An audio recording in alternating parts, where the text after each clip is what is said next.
Bobby, what brings you here, first of all? A Merc. Mind you, I think I needed a snow plough or something, like a hovercraft. We've been coming across the fields to do this venue tonight, and it's in a great big tent, one of the big top tents, you know.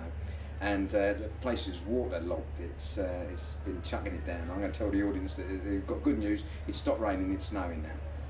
The weather's atrocious. Well, this is typical British weather, isn't it? And caravanning weather, isn't it? Caravan, it is typical, isn't it? But the only good thing about coming to the Caravan Club, which is what we're doing at the moment, is that you're not stuck behind a load. There's nothing worse, is there, when it's pouring down with rain and you're stuck on a bank holiday and you're trying to get down to the coast and there's always the sort of kids in the back of the caravan waving at you and you're getting really upset, bit of road rage. But we managed to come down and we got here quite quickly today.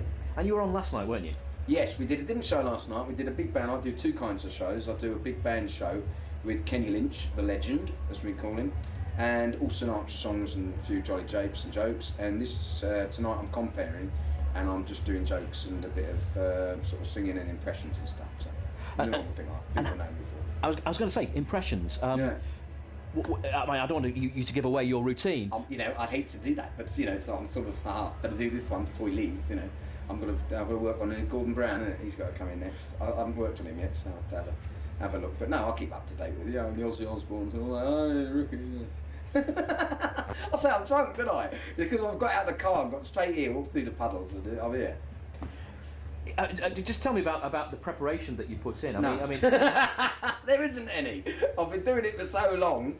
I've been around since the beginning of time. I think I've been doing it for 26 years now, and so I sort of don't prepare. I chip away at my comedy, and I sort of add a joke here, do a joke there, some topicals. I always do like 5 minutes of topicals in the show, so you know. And then I stick to the tried and tested, the stuff that really works, the kind of punters that I'm put in front of. What do you think about caravanners as an audience? Because obviously you had experience of them last night. Well, I've done holiday camps, which is pretty much the same, and you know, a lot of holiday camps, you've got the big Parker trailer things that they're better than my house, some of these places. They're like huge things, hundreds of thousands of pounds worth of camper van, and then you've got the little modest ones, you know, sort of like 10 grand's worth, which is outside toilet, well, you know, ensuite, bucket and a flannel.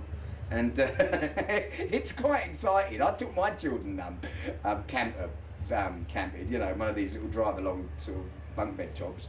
And we had the best holiday. We went down to Weymouth for a couple of days and during the carnival time. And we parked up next to the theatre in Weymouth. And my kids loved it. They had a great time. And the only thing I don't like about it is changing the chemical toilet. That's the thing I don't like. So you don't have a caravan at the moment? I don't have. No, not at the moment, no. Not tempted? No, not really. Well, I'm a single man now, and you can't have nookie in them because they tip up. And you touched on your experience because, of course, you have been around a while, and the incredible thing, well, it's not incredible, but it's a tribute to you. The fact is, you are still around, aren't you? Very much still around. Going, yeah, we still do. We do all the corporate work, and then we do golf days. As I say, I've got these two shows. I've got the Sinatra tribute show that I do with Kenny Lynch, you know, with a big 12-piece band, which we did last night. And of course, the thing that everybody really knows me for is the stand-up stuff with the singing and the impressions. And then, of course, at the end of the year, we do a pantomime, and I'm one of the sort of top 6 pantomime performers still going around. I like to think. I'm not being modest. I'll not really be very modest, but you know, we're quite we've got quite a good business in the pantomime industry. So.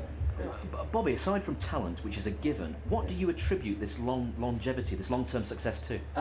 Appealing to everybody. That's the secret to it. A lot of people come and go because they'll appeal to a small band of people, but to be able to entertain from youngsters to teenagers to mums and dads to grannies and granddads, if you can cover the whole board, you can't be something to everyone, of course, and you know, there's certain audiences I prefer to work to, but if you can keep going and being an entertainer that can actually adapt and be talented, I'm very fortunate enough. I have enough little sort of gimmicks and I have enough things in my arsenal to give me. If they don't like the jokes, I'll do the impressions. If they don't like the impressions of the jokes, I'll sing, and if they don't like any of that, I'll just go get my coat and go.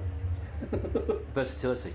That's what it is. It's versatility, and there's very few versatile sort of entertainers left. A lot of them are very good stand-up comics. There's very few people that can actually sort of hold a show together or do like a mixture of stuff. You know, sometimes it's very important to be able to sing at times when the comedy's not going so well. So. I know you're busy and you've got a job to do. Yes, I have, yeah. One final question for you. Yes. Again, from the routine, is there anything that goes down particularly well in your performance that you're particularly proud of? Or? Yeah, at the moment it's my Ozzy Osbourne impression. It's the saddest thing is I actually look like him. Stick a black wig on, glasses. Hey, Sharon! Oh. And it's a bit uncanny, really. They think it is Ozzy Osbourne. You know, I've got that look. But no, I think that's what they're gonna laugh at tonight. We've got a great show. We've got Jane McDonald on, and it's going to be a good gig tonight. And you went down terrifically well from what we heard. We were talking to the Caravan. It was a good night last night. Yeah. I wonder if some of the audience will come back. Maybe they'll come back tonight. I'm sure they will. Well, get their money back. Well, it was a sellout last night, wasn't it? So I'm not sure they can get tickets tonight. Yeah. I've been thinking about acting as a tout out there, and I should be selling umbrellas. That's the thing, isn't it? Umbrellas and anoraks. I was going to say, just really is a final question. Mud. Are you guys? I loved them. Tiger feet, tiger feet, tiger feet. I loved Mud. They were good. Whatever happened to them? Fantastic. Are you going to mention the mud at all, or steer well away from it? Well, the trouble is, once you get stuck in the mud, you can't get out, can you? There'd be a lot of people pushing it. It's a mud fest out there, really. I mean, I don't envy people trying to get their caravans off the site tomorrow. You know, they could be here till the middle of next week. You've not got a helicopter coming then? No, I haven't. No. I'm not that fortunate. Not yet. Plus, but I don't really like them. Dodgy things. Bobby, thank you very much indeed. It's a pleasure. Really appreciate you doing that for us. Can I go now? Can I? Yeah, absolutely. I've got a note. We'll clear off.